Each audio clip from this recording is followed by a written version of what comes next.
Detail में समझाने वाली हूँ एनएचएम के लिए कौन कौन सी वैकेंसी है, क्या क्या एलिजिबिलिटी मांगी है, कैसे अप्लाई करना है। एज इट इज हम सेकंड नोटिफिकेशन यानी कि पोस्ट ऑफिस के बारे में ब्रीफ में कवर करेंगे। वीडियो का हर पार्ट इंपॉर्टेंट है, लास्ट तक वीडियो को देखना। सबसे पहला ये नोटिफिकेशन आप स्क्रीन पे देख पा रहे हैं वो है आपका एनएचएम यानी कि नेशनल हेल्थ मिशन की तरफ से, जहाँ पे मेल एंड फीमेल दोनों अप्लाई कर सकते हैं। अप्लाई मोड ऑनलाइन है, कोई भी अदर मोड अप्लाई करने का नहीं है। यहाँ पे जो आपकी सैलरी है वो अलग अलग पोस्ट वाइज वेरी करती है।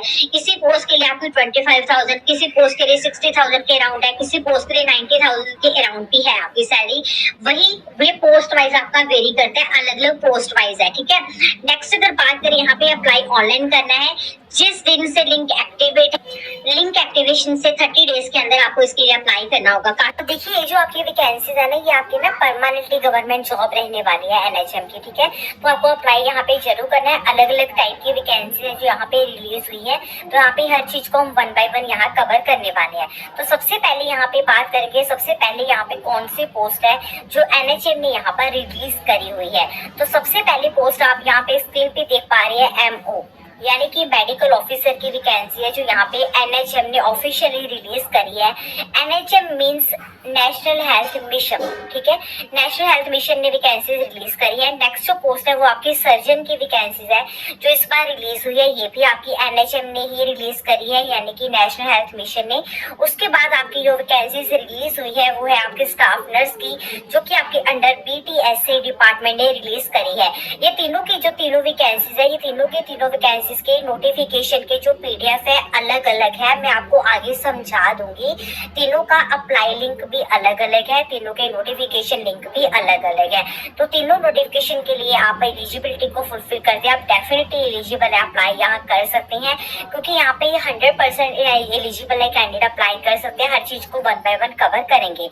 यहाँ पे सिलेक्शन का प्रोसेस अलग अलग पोस्ट वाइज वेरी करता है। जैसे अब यहाँ पे बात करें मेडिकल ऑफिसर की बात करें, इसमें आपके इंटरव्यू बेस्ड सिलेक्शन हो सकती है, अलग अलग पोस्ट वाइज है, ठीक है। किसी पोस्ट के लिए अगर रिक्वायर्ड होगा एग्जाम भी हो जाएगा, अदरवाइज आपके इंटरव्यू बेस्ड है।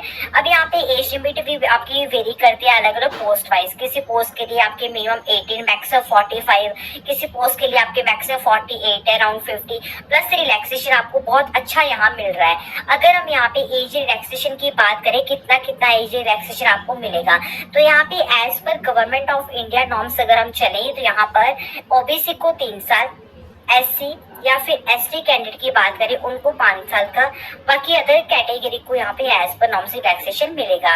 यहाँ पे देखिए अलग अलग वैकेंसीज यहाँ पे आप चेक कर सकते हैं जो अलग अलग कैटेगरी के अकॉर्डिंग है। अगर हम यहाँ पे बात करें एप्लीकेशन फी के बारे में, सबसे पहले देखिए एप्लीकेशन फी अगर हम यहाँ पे बात करें, यहाँ पर अलग अलग मैंने आपको बताया नोटिफिकेशन पीडीएफ है, तो यहाँ पे हर एक नोटिफिकेशन का अलग अलग वेरी करता है। पहले जो 2 नोटिफिकेशन पीडीएफ मैंने आपको बताए हैं जैसे कि मेडिकल ऑफिसर का, उसके लिए तो डिस्क्राइब ही नहीं करा हुआ है, अगर होती तो मेंशन भी करते थे फी है, तो आप उसको नो फी कंसीडर करें। तो सर्जन के लिए भी अगर हम यहाँ पे बात करें उसके लिए भी आप नोटिफिकेशन चेक कर सकते हैं, ठीक है।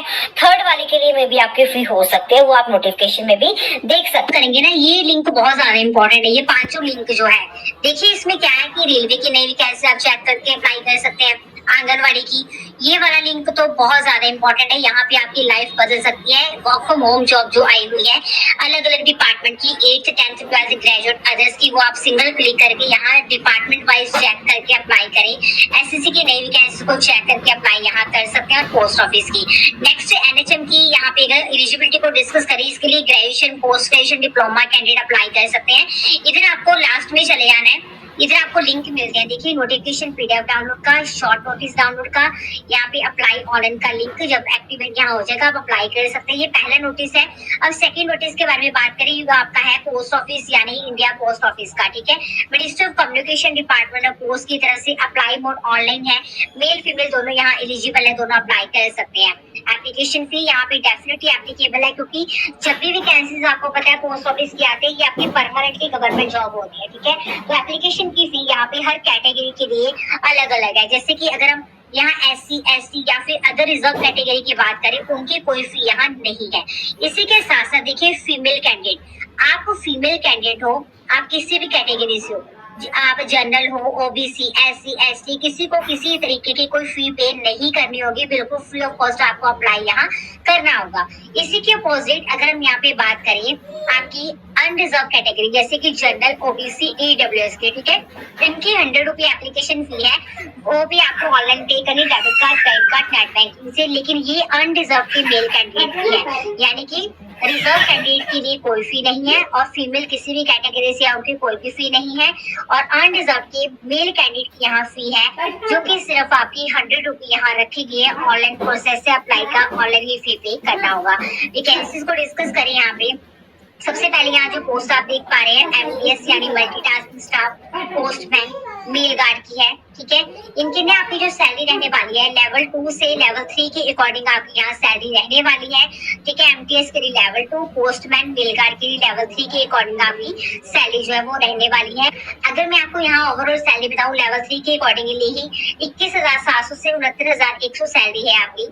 पोस्ट वाइज एलिजिबिलिटी को बात करें यहाँ पे मल्टीटास्किंग स्टाफ के लिए 10th 12th अप्लाई कर सकते हैं, पोस्टमैन के लिए 12th ग्रेजुएट, मेल गार्ड के लिए भी 12th ग्रेजुएट अप्लाई कर सकते हैं, यानी कि 10th 12th ग्रेजुएट तीनों अप्लाई यहाँ कर सकते हैं। रिजर्वेशन आप अपने अकॉर्डिंग यहाँ देख सकते हैं, ठीक है। यहाँ ये वाली चीज बहुत ज्यादा इंपॉर्टेंट है। देखिए जैसे आपकी डॉक्यूमेंट वेरिफिकेशन के लिए आपको बुला लिया गया, तब आप अरेंज करने बैठते हैं डॉक्यूमेंट, वो नहीं करना, आपको पहले अपने डॉक्यूमेंट रखने हैं साथ में।